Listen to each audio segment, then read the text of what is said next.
Hello students, आज हम बात करने जा रहे हैं माइक्रो इकोनॉमिक्स का fourth chapter theory of demand, मांग का सिद्धांत।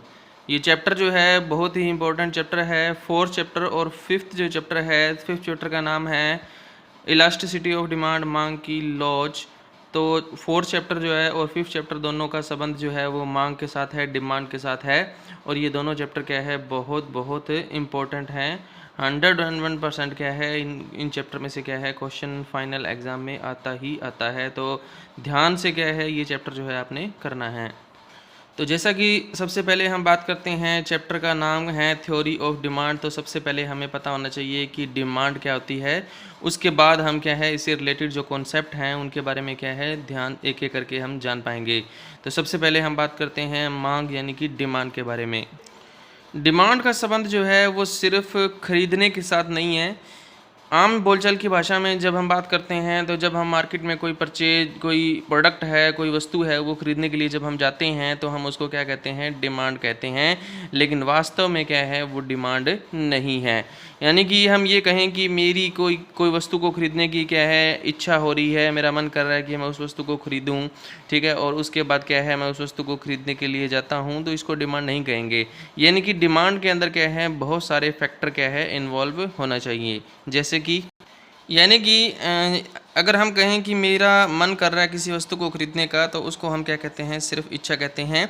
तो उसको हम डिमांड नहीं कह सकते। इसी तरह से मैं ये कहूँ कि मेरे को किसी चीज़ की ज़रूरत है और उसको ख़रीदने के लिए मैं बाज़ार जाता हूँ, ठीक है, और उसको ख़रीद कर लाता हूँ सिर्फ ज़रूरत के लिए, तो उसको भी हम क्या है डिमांड नहीं कहेंगे। तो डिमांड जो है वो क्या है, इन दोनों का क्या है मिला हुआ रूप है। यानी कि इसके अलावा भी क्या है बहुत सारे पॉइंट आते हैं। सबसे पहले पॉइंट आता है उसको खरीदने की हमारी इच्छा होनी चाहिए, हमारे मन में ये होना चाहिए कि हमने वो वस्तु क्या है खरीदनी ही है। उसके बाद क्या है उसकी हमें ज़रूरत ही होनी चाहिए। जैसे कि मान लो अगर क्या है किसी घर में क्या है छोटे बच्चे नहीं हैं और उसके बाद भी क्या है वो क्या है रोज़ क्या है छोटे बच्चों के लिए क्या है कोई कपड़े हैं, खिलौने हैं, कुछ खरीद करके मार्केट से लाता है, तो उसको हम डिमांड नहीं कह सकते। यानी कि डिमांड होने के लिए क्या है उस वस्तु की आवश्यकता भी क्या है, ज़रूरत भी क्या है हमें होनी चाहिए। अगर हमें उस वस्तु की ज़रूरत नहीं है और फिर भी हम उसको खरीद कर लेकर आ रहे हैं, तो उसको डिमांड नहीं कह सकते। डिमांड होने के लिए इच्छा भी होनी चाहिए, ज़रूरत डिज़ायर भी होनी चाहिए, और नीड्स में जो है वो भी क्या है होनी चाहिए। इसके अलावा क्या है क्वांटिटी जो है वो भी डिसाइड होनी चाहिए कि पर्टिकुलर क्वांटिटी क्या है हमने खरीदनी है। फॉर एग्जांपल क्या है, मैं वेजिटेबल परचेज़ करने के लिए, जैसे कि पोटैटो यानी कि आलू परचेज़ करने के लिए मैं बाज़ार में जाता हूँ और मैं क्या है दुकानदार से कहता हूँ कि मुझे क्या है 2 kg क्या है आलू चाहिए, ठीक है। या फिर मैं क्या है मान लो ऐसे कहता हूँ उसको केजी ना डिसाइड करते हुए मैं सीधा कहता हूँ कि मुझे आलू दे दो। तो ना कुछ रेट डिसाइड करता हूँ ना क्वांटिटी डिसाइड करता हूँ, तो उसको डिमांड नहीं कहेंगे।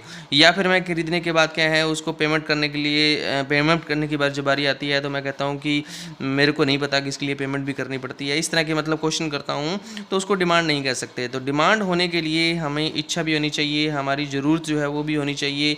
मनी जो है स्पेंड करने के लिए हम क्या है रेडी भी होनी चाहिए कि हम पैसे देने के लिए बिल्कुल तैयार हैं, ठीक है। इसके साथ उसकी क्वांटिटी जो है वो भी निर्धारित होनी चाहिए। जैसे कि मैं उसको कहूँ कि मुझे 5 किलो या 2 किलो मेरे को आलू दे दो, तो उसकी मात्रा जो है वो निश्चित होनी चाहिए। इसके अलावा क्या है उसकी कीमत जो है वो भी निर्धारित होनी चाहिए कि मैं ख़रीदने के बाद क्या है अगर कीमत के बारे में बात करूँ या उसे झगड़ा करूँ, तो उसको हम डिमांड नहीं कहेंगे। तो डिमांड होने के लिए कोई भी वस्तु किसी विशेष समय में कोई भी वस्तु की हमें इच्छा होनी चाहिए, आवश्यकता होनी चाहिए, और उसको खरीदने के लिए हम बिल्कुल रेडी होनी चाहिए। उसके लिए पेमेंट करने के लिए हम बिल्कुल रेडी होनी चाहिए। उसकी मात्रा और उसकी जो कीमत है वो दोनों क्या है निर्धारित होनी चाहिए। ये सभी तत्व जब सभी के सभी जो फैक्टर हैं वो क्या है पहले से डिसाइड होंगे, तभी क्या है हम उसको डिमांड कहेंगे। जैसे कि अगर हम क्या है टीवी खरीदना चाहते हैं, लेकिन टीवी खरीदने के लिए हम क्या है पैसे देने के लिए तैयार नहीं हैं, तो उसको हम डिमांड नहीं कह सकते। अब इसमें क्या है 2 पॉइंट जो है वो हमारे पास आते हैं आगे। जब हम डिमांड के बारे में पता करें तो हमारे पास 2 पॉइंट जो है वो निकल कर आते हैं। तो ये 2 पॉइंट हमारे सामने आते हैं। एक है क्वांटिटी डिमांड, जिसको हम कहते हैं मांगी की मात्रा, और दूसरा जो होता है वो है डिमांड। इन दोनों में फ़र्क होता है।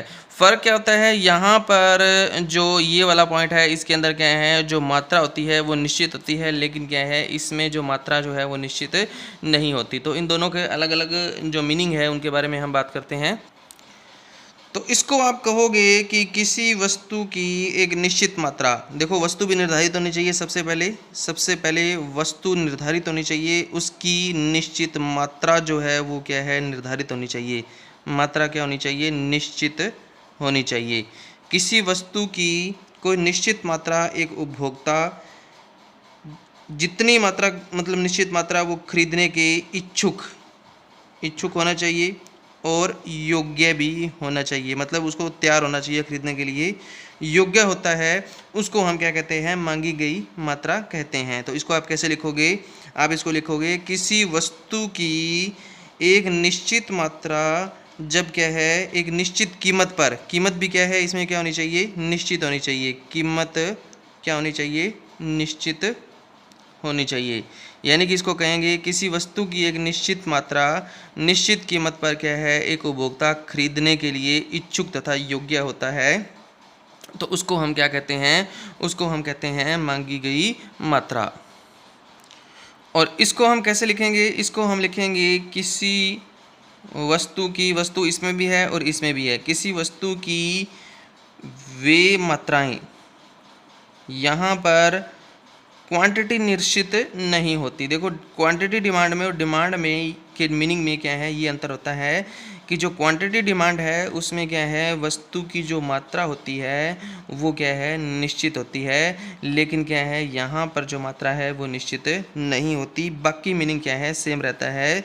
इसमें हम लिखेंगे कि जब किसी वस्तु की वे मात्राएं जो निश्चित कीमत पर, ठीक है, निश्चित ये वे मात्राएं जो क्या है, निश्चित कीमत पर एक उपभोक्ता खरीदने के इच्छुक तथा योग्य होता है, उसको हम क्या कहते हैं, डिमांड कहते हैं। तो ये दोनों में फ़र्क है, तो आपको क्या है, अच्छे से इन दोनों में फ़र्क पता होना चाहिए।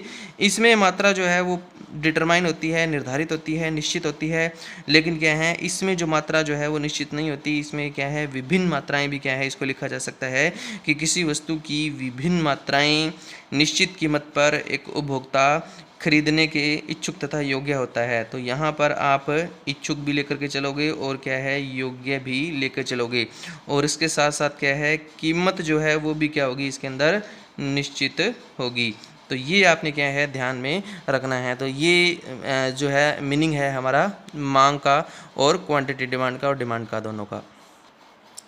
अब इन दोनों के अंदर बात करें, जब हम सेम इसी पॉइंट को हम लेकर के चलते हैं कि मांगी गई मात्रा और मांग, इन दोनों में हमें डिफरेंस पता चला कि इसमें तो क्या होती है, मात्रा निश्चित होती है, लेकिन क्या है इसमें मात्रा निश्चित नहीं होती। लेकिन इन दोनों में क्या है, एक कॉमन पॉइंट भी क्या है, एक और रहता है कि इसमें क्या है, अन्य बातें जो हैं वो क्या रहनी चाहिए, समान रहनी चाहिए। अब इसका मतलब क्या है, इसका मतलब ऐसे तो हम आगे डिटेल में पढ़ेंगे कि इसका मीनिंग क्या होता है, बाकी थोड़ा मैं यहाँ पे आपको बता देता हूँ कि इसका मीनिंग क्या है। कि जब हम किसी वस्तु को खरीदने के लिए जाते हैं तो उसके ऊपर बहुत सारे फैक्टर का इफेक्ट पड़ता है। कौन कौन से फैक्टर का इफेक्ट पड़ता है, जैसे क्या है, खुद की कीमत का इफेक्ट पड़ता है, ठीक है, या फिर क्या है, मार्केट में जो ट्रेंड चल रहा है यानी कि प्रवृत्ति जो है उसका इफेक्ट पड़ता है, ठीक है, टैक्स जो लगाया जाता है उसका इफेक्ट पड़ता है। इसके अलावा क्या है, गवर्नमेंट की जो नीतियाँ हैं, ठीक है, उनका भी क्या है इफेक्ट पड़ता है। बहुत सारे पॉइंट जो होते हैं वो इसमें क्या है, इफेक्ट डालते हैं। तो हमें क्या करना है, जब हम इन दोनों कॉन्सेप्ट को पढ़ते हैं, मांगी गई मात्रा और मांग के बारे में पढ़ते हैं, तो यहाँ पर क्या है, सिर्फ क्या है, कीमत में परिवर्तन होना चाहिए, बाकी अन्य तत्व जो हैं वो क्या रहेंगे, समान रहेंगे। तो इसका मतलब क्या है कि हम किसी वस्तु की मांग को प्रभावित करने वाले जो विभिन्न तत्व होते हैं, विभिन्न फैक्टर जो होते हैं, उनमें से सिर्फ एक ही फैक्टर में चेंज आता है, वो आता है कीमत, प्राइस, ठीक है। तो प्राइस में सिर्फ चेंज आएगा और इसके बाकी जो फैक्टर हैं वो क्या रहेंगे, कांस्टेंट रहेंगे, उनमें कोई चेंज नहीं आएगा, वो फिक्स रहेंगे, एज इट इज़ रहेंगे। तो ये आपने बात क्या है इसमें ज़रूर लिखनी है कि जब हम इसका मीनिंग करते हैं कि मांग जो है वो क्या होती है, तो हम ये करते हैं कि मांग क्या है, किसी वस्तु की वे मात्राएँ। अब मांग में क्या था, मात्राएँ क्या थी, विभिन्न थी, तो इसमें हम लिखेंगे किसी वस्तु की विभिन्न मात्राएँ जिन्हें क्या है, एक उपभोक्ता अन्य बातें समान रहने पर एक निश्चित कीमत पर खरीदने के इच्छुक तथा योग्य होता है, तो उसको हम क्या कहते हैं, मांग कहते हैं। तो ये चीज़ आपने ध्यान रखनी है।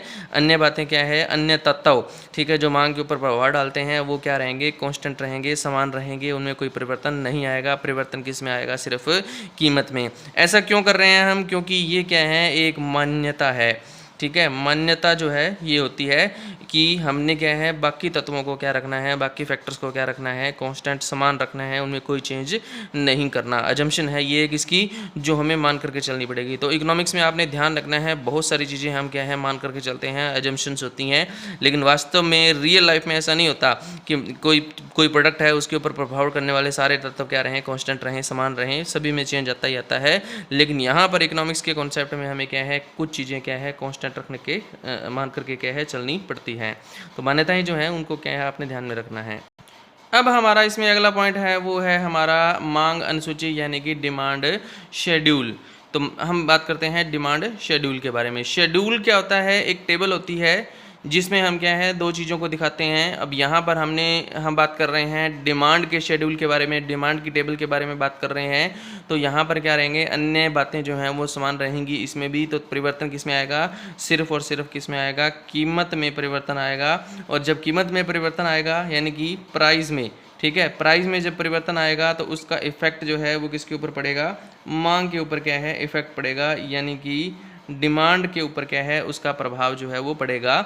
इन दोनों के बीच में जो संबंध होता है, यानी कि किसी वस्तु की कीमत किसी प्रोडक्ट के प्राइस में और उसकी डिमांड के बीच में जो रिलेशन होता है, उस रिलेशन को जब हम क्या है शेड्यूल की सहायता से यानी कि टेबल की सहायता से हम देखते हैं और उनका संबंध जो है वो, उनका रिलेशन जो है वो पता लगाते हैं, तो उस शेड्यूल को हम क्या कहते हैं, डिमांड शेड्यूल कहते हैं। किसका रिलेशन, कीमत और मांग का रिलेशन। तो इसमें चेंजेबल क्या है, पहला फैक्टर, फर्स्ट फैक्टर ये रहता है, आप ध्यान में रखना है कि जब हम क्या है मांग के बारे में बात करते हैं या थ्योरी ऑफ डिमांड के बारे में बात करते हैं तो फर्स्ट फैक्टर ये रहता है। यानी कि ये फैक्टर फर्स्ट फैक्टर क्यों कहा गया है इसको, क्योंकि इसमें पहले चेंज आता है और ये सेकंड फैक्टर होता है, यानी कि पहले इसमें चेंज आएगा, फैक्टर यही है, ठीक है, और इसका इफेक्ट इसके ऊपर पड़ेगा। यानी कि ये तो क्या है हमारा कारण है और ये क्या है परिणाम है, ठीक है, ये तो क्या है हमारा कॉज है और ये क्या है इफेक्ट है। तो यहाँ पर कॉज एंड इफेक्ट रिलेशनशिप भी क्या है होता है भी, इसके कारण इसमें परिवर्तन आएगा। तो पहला परिवर्तन किस में होगा, हमारा कीमत में होगा, और उसकी हेल्प से हमारा जो दूसरा परिवर्तन है वो किस में होगा, मांग में परिवर्तन होगा। तो हमें ध्यान रखना चाहिए कि यहाँ पर कीमत में और मांग में, ठीक है, दोनों में अगर फर्स्ट फैक्टर ये हो तो कीमत में और मांग में कौन सा रिलेशनशिप होता है, विपरीत संबंध होता है, इनवर्स रिलेशनशिप होता है, ठीक है, उल्टा रिलेशनशिप यानी कि नेगेटिव रिलेशनशिप होता है कि जैसे जैसे क्या है किसी प्रोडक्ट की कीमत जो है वो बढ़ती है वैसे वैसे क्या है उसकी डिमांड क्या होती है, कम होती है, ठीक है। तो इसको अगर हम क्या है यहीं पर क्या है इसी तरह से अगर हम टेबल बनाएं एक, इस टेबल के अंदर करें तो हमारा जो चेंज है वो किस में आएगा, सबसे पहले इस जो चेंज है वो आएगा सबसे पहले कीमत में। जैसे मान लो किसी प्रोडक्ट है उसके जो कीमत है, अगर हम बात करें प्याज के बारे में बात करें तो प्याज की कीमत अगर क्या है मान लो 10 रुपये किलो है, ठीक है, तो डिमांड मान लो यहाँ पर किलोग्राम में मैं ले लेता हूँ कि जैसे डिमांड है वो कितनी है, मान लो 20 किलो है, ठीक है। उसके बाद क्या हुआ, इसके रेट बढ़ करके कितने हो गए, मान लो इसके रेट बढ़ करके 30 रुपये किलो हो गए, ठीक है। तो 30 रुपये रेट होने पर क्या है इसकी डिमांड क्या होगी, अब कम होगी, डिमांड होकर के कितनी होगी इसकी डिमांड होगी मान लो 12 किलो। उसके बाद क्या है रेट जो है वो और बढ़ गई, यहाँ पर क्या है प्राइस, कीमत जो है वो और बढ़ गई, कीमत बढ़ करके कितनी होगी 50 रुपये, तो यहाँ पर जो है वो डिमांड कितनी होगी 8 किलो, ठीक है। उसके बाद इसकी जो कीमत जो है वो बढ़ गई हमारी, ठीक है, कीमत बढ़ करके कितनी होगी मान लो 100 रुपये किलो हो गए प्याज, तो यहाँ पर जो उसकी जो डिमांड है वो कितनी होगी मान लो 4 किलो हो गई। तो इस तरह से देखो जैसे जैसे कीमत जो है यहाँ पर ये प्राइस है, जैसे जैसे कीमत 10, 30, 50, 100 ये बढ़ता जा रहा है वैसे वैसे क्या है उसकी डिमांड जो है वो क्या होती जा रही है, कम होती जा रही है। तो ये क्या है एक शेड्यूल, तो इसको हम क्या कहते हैं, डिमांड शेड्यूल कहते हैं, मांग अनुसूची कहते हैं, ठीक है। तो आप इसको कैसे लिखोगे, मांग अनुसूची वह तालिका होती है जो अन्य बातें समान रहने पर, ये क्या है एक टेबल है, तो मांग अनुसूची वह तालिका होती है, वह टेबल होती है जो अन्य बातें समान रहने पर किसी वस्तु की कीमत और मांग के बीच में क्या है संबंध को बताती है, रिलेशनशिप को बताती है। ये बताती है कि जैसे जैसे क्या है किसी प्रोडक्ट के प्राइस जो हैं वो क्या होते हैं, इंक्रीज़ होते हैं, वैसे वैसे क्या है उसकी डिमांड क्या होती है, रिड्यूस होती है, डिमांड क्या होती है, कम होती है। और ये यहाँ इससे पता चलता है कि किसी वस्तु की कीमत, तो आप ऐसे बोलोगे, ऐसे नहीं बोलोगे किसी वस्तु की मांग में और कीमत में विपरीत संबंध होता है। इसको ऐसे कहा जाता है कि किसी वस्तु की कीमत में और मांग में क्या होता है, क्योंकि पहला फैक्टर क्या है, कीमत, तो कीमत में और मांग में क्या होता है, विपरीत संबंध होता है, उल्टा रिलेशनशिप होता है। अब इसमें पहले फैक्टर इसको क्यों नहीं लेके चल सकते हम, कि हम कहें कि फर्स्ट फैक्टर डिमांड हो और सेकंड फैक्टर प्राइस हो, तो क्या होगा, रिलेशनशिप नेगेटिव ना होकर के पॉजिटिव हो जाएगा। अगर हम बात करें कि इसमें हम बात करें कि हमारा पहला फैक्टर जो है वो क्या रहे, फर्स्ट फैक्टर क्या रहे, हमारा मांग यानी कि डिमांड जो है वो क्या रहे, पहला फैक्टर रहे, और दूसरा फैक्टर क्या रहे, हमारा कीमत यानी कि प्राइस है वो दूसरा फैक्टर रहे, तो क्या होगा, तो आप देखिए कि जब जब किसी वस्तु की मांग बढ़ती है तो उसकी कीमत, फर्स्ट फैक्टर क्या है ये, क्योंकि ये क्या है हमारा कारण, फर्स्ट फैक्टर कारण है, सेकंड फैक्टर क्या होता है, परिणाम होता है, ठीक है। तो जब क्या है किसी वस्तु की मांग बढ़ती है तो रेट कम होते हैं, ज़्यादा होते हैं, रेट क्या होते हैं फिर ज़्यादा होते हैं। जैसे कि अगर क्या है मान लो जैसे कि फेस्टिवल सीज़न है, दिवाली का सीज़न है, दिवाली के सीज़न में क्या है मान लो फ्रूट्स होते हैं, आपने देखा होगा बाज़ार में क्या है, जब त्यौहार के दिन आते हैं उन दिनों में क्या है, फ्रूट्स जो होते हैं, फल होते हैं, उनकी जो डिमांड है वो क्या होती है, बढ़ जाती है, ठीक है। जैसे कोई भी फास्ट आ गया है, कोई भी इसमें दिवाली आ गई या अदर कोई फेस्टिवल आ गया, तो उसमें मांग जो है, ठीक है, वो क्या हो जाती है, बढ़ जाती है, और जब मांग बढ़ती है, ठीक है, तो कीमतें भी क्या हो जाती हैं, ज़्यादा होती हैं। उन दिनों में लोग, नॉर्मल दिनों में लोग क्या है इतने फ्रूट नहीं खरीदते जितना क्या है वो दिवाली या अन्य कोई फेस्टिवल होता है तब क्या है परचेज करते हैं। इसी तरह से मान लो कोई शादी का सीज़न आ रहा है, तो शादी के सीज़न में क्या है जो फ्लावर्स हैं या फिर क्या है फ्रूट्स हैं, उनकी डिमांड जो है वो बढ़ जाती है, लोग ज़्यादा खरीदते हैं उनको, ठीक है। तो जब लोग ज़्यादा खरीदेंगे तो उनकी जो मांग जो है वो क्या होगी, ज़्यादा होगी, और मांग ज़्यादा होने पर क्या है उनके रेट भी क्या हो जाते हैं, हाई हो जाते हैं। तो यहाँ पर क्या होता है, पॉजिटिव रिलेशनशिप होता है इन दोनों में, जब फर्स्ट फैक्टर क्या हो, हमारा मांग हो। लेकिन ये वाला हमने क्या है नहीं करना, अभी ये हमारा कॉन्सेप्ट नहीं है, हमारा कॉन्सेप्ट क्या है, ये है। तो आपने इसी को क्या है लेकर के चलना है। तो आपने इसमें यही लिखना है कि ये एक ऐसी तालिका है जो क्या है कीमत में और मांग में क्या है संबंध को बताती है, और तालिका बताती है कि इन दोनों में क्या होता है, नेगेटिव रिलेशनशिप होता है, इन्वर्स रिलेशनशिप होता है। जैसे जैसे किसी वस्तु की कीमत बढ़ती है वैसे वैसे उसकी डिमांड क्या होती है, कम होती है, और जैसे जैसे किसी वस्तु की कीमत कम होएगी वैसे वैसे उसकी डिमांड क्या है, बढ़ेगी। कोई चीज़ सस्ती होगी तो लोग क्या करेंगे, ज़्यादा खरीदेंगे उसको, ठीक है। तो इस तरह से क्या है ये बताता है। अब ये अनुसूची जो होती है वो 2 टाइप की होती है, ये 2 तरह की अनुसूची है अनुसूची है। सबसे पहले हमारे पास व्यक्तिगत मांग अनुसूची यानी कि इंडिविजुअल डिमांड शेड्यूल, और दूसरा क्या है, मार्केट डिमांड शेड्यूल यानी कि बाजार मांग अनुसूची। देखो टेबल दोनों एक जैसी हैं, कोई डिफरेंस नहीं है, लेकिन डिफरेंस सिर्फ एक चीज़ का डिफरेंस है कि ये एक व्यक्ति की का डिमांड शेड्यूल है, कि एक व्यक्ति की मांग के ऊपर क्या है, किस किस तरह से क्या है कीमत का प्रभाव पड़ता है। और बाजार मांग अनुसूची जो है, मार्केट डिमांड शेड्यूल है, ये पूरी बाजार में है, तो इसमें हम क्या है 2 या 2 से ज़्यादा कस्टमर क्या है इसके अंदर हम लेकर के चल सकते हैं इसमें। तो ये पहले वाला जो है वो तो क्या है, यही चीज़ है हमारी जो हमने यहाँ पर दिखा रखा है, कि मान लो कि यहाँ पर इसके अंदर हम एग्जांपल लेते हैं, आइसक्रीम का ले सकते हो आप एग्जांपल, कोई भी प्रोडक्ट का ले सकते हो इसमें, कि आइसक्रीम के रेट जो हैं वो क्या है जैसे जैसे बढ़ रहे हैं, तो एक व्यक्ति के लिए उसकी डिमांड जो है वो क्या होती जा रही है, कम होती जा रही है। तो यही शेड्यूल जो है वो एज इट इज़ क्या है रहेगा। इसको हम क्या कहते हैं, व्यक्तिगत मांग अनुसूची कहते हैं, ठीक है। तो ये क्या है, सिर्फ एक व्यक्ति की डिमांड है, तो ये व्यक्ति कौन है, इसको हम नाम दे देते हैं ए, ठीक है। ए नाम का एक पर्सन है जिसकी क्या है डिमांड जो है यहाँ पर क्या है दिखा रखी है। इसी तरह से अगर हम क्या है इसमें क्या है एक से ज़्यादा कस्टमर ले लें तो उसको हम क्या कहते हैं, बाजार मांग अनुसूची। वैसे तो बाजार में बहुत सारे उपभोक्ता होते हैं, बहुत सारे कस्टमर होते हैं, ठीक है, बहुत सारे कंज्यूमर होते हैं, लेकिन यहाँ पर हम क्या है बहुत सारे नहीं लेकर के चल सकते, इसलिए हम क्या है 2 लेकर के चल सकते हैं, या 3 ले लो, तो ज़्यादातर इसमें क्या है 2 ही क्या है इसमें लिए जाएंगे। ये तो था हमारा, जब हम सिर्फ एक व्यक्ति जो है उसकी मांग के ऊपर क्या है कीमत का प्रभाव जब हम जानते हैं तो उसको क्या कहते हैं टेबल के थ्रू, तो उसको क्या कहते हैं व्यक्तिगत मांग अनुसूची कहते हैं। लेकिन जब क्या है हम यहाँ पर एक की जगह क्या है 2 कंज्यूमर ले लें, ठीक है, बी कंज्यूमर एक और ले लिया हमने, उसकी यहाँ पर हम बात कर रहे हैं मांग के बारे में, ठीक है, 2 कंज्यूमर ले लिए, तो ये क्या है बी कंज्यूमर की क्या है डिमांड है, ठीक है। तो यहाँ पर क्या हो रहा है, यहाँ पर भी क्या होगा, नेगेटिव रिलेशनशिप होगा कि जैसे क्या है 10 रुपये प्राइस था तो वो डिमांड है वो कितनी कर रहा था, मान लो 18 यूनिट की, जैसे मान 25 यूनिट की डिमांड कर रहा था, ठीक है। फिर क्या है रेट बढ़ा तो डिमांड जो है उसकी कम होकर के कितनी होगी, मान लो 15 होगी, और कम हुआ तो उसकी जो है वो कितनी होगी, 15 की जगह इसको हम ले लेते हैं जैसे 20 ले लेते हैं, ठीक है। और कम हुआ तो इसकी कितनी होगी, जैसे 15 होगी, और कम हुआ तो फिर कितनी होगी इसके अंदर, जैसे 7 होगी। तो इस तरह से यहाँ पर भी क्या है, नेगेटिव रिलेशनशिप ही है। तो इसको हम क्या कहते हैं, बाजार जो है मांग अनुसूची कहते हैं, मार्केट डिमांड शेड्यूल जो है वो कहते हैं।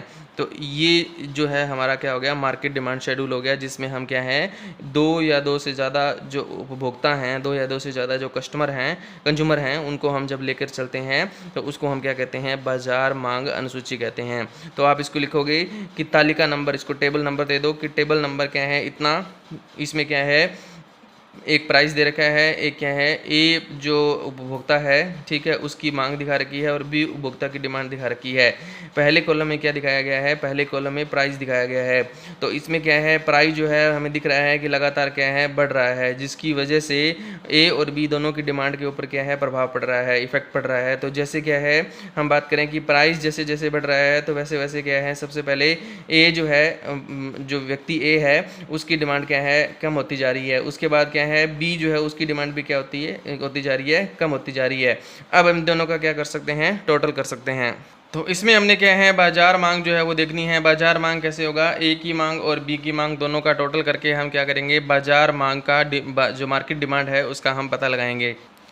तो देखो यहाँ पर जब हमने इसको क्या किया, टोटल किया, तो यहाँ पर ए की डिमांड कितनी है, 10 रुपये जब रेट है तो ए की डिमांड कितनी है 20, बी की कितनी है 25। तो इन दोनों का टोटल कुल डिमांड जो है, कुल मांग है बाजार की, वो कितनी है 45। उसके बाद रेट बढ़ गया तो डिमांड क्या होगी, कम होगी, ए की कितनी होगी 12, और बी है उसकी कितनी होगी 20 होगी। इन दोनों का टोटल कितना आ गया 32, यानी कि बाजार की मांग कितनी है 32। पहले 45 थी जब 10 रुपये का रेट था, अब क्या है, रेट बढ़ गया तो डिमांड कम होकर के कितनी होगी 32 होगी। उसके बाद क्या है, हम बात करें कि उसके बाद रेट जो है वो और बढ़ गया, अब क्या है, रेट बढ़ करके 50 हो गया। तो यहाँ पर ए की मांग कितनी होगी 8, और जो बी है उसकी डिमांड कितनी होगी 15। इन दोनों का जो टोटल है वो कितना हो गया 23। उसके बाद क्या है, रेट जो है वो और बढ़ गया, कीमत बढ़ने पर क्या है, ए की मांग कितनी होगी 4, और जो बी है उसकी कितनी होगी 7, तो कुल कितनी होगी 11। बाजार की मांग कितनी होगी 11। तो जैसे जैसे कीमत बढ़ती जा रही है वैसे वैसे क्या हो रही है, क्या हो रहा है, यहाँ पे मांग जो है वो क्या होती जा रही है, कम होती जा रही है। तो इससे हमें पता चलता है कि जैसे इंडिविजुअल एक व्यक्ति की मांग का कीमत के साथ क्या है, विपरीत संबंध होता है। जैसे जैसे कीमत बढ़ती है वैसे वैसे क्या है, मांग कम होती है, और जैसे जैसे कीमत कम होती है वैसे वैसे मांग बढ़ती है। बिल्कुल वैसे ही कीमत में और बाजार की मांग में भी क्या होता है, इन दोनों में भी क्या होता है, नेगेटिव रिलेशनशिप होता है। जैसे जैसे कीमत क्या होती जाती है, बढ़ती जाती है, वैसे वैसे मांग जो है बाजार की वो क्या होती जाती है, कम होती जाती है। और जैसे जैसे अगर कीमत हम क्या करें, कम करें, तो मांग जो है बाजार की वो क्या होगी, बढ़ेगी। तो यहाँ पर भी क्या होता है, इनवर्स रिलेशनशिप, यानी कि विपरीत संबंध जो है वो होता है कीमत के बीच में और मांग के बीच में। तो इसको हम क्या कहते हैं, डिमांड शेड्यूल कहते हैं।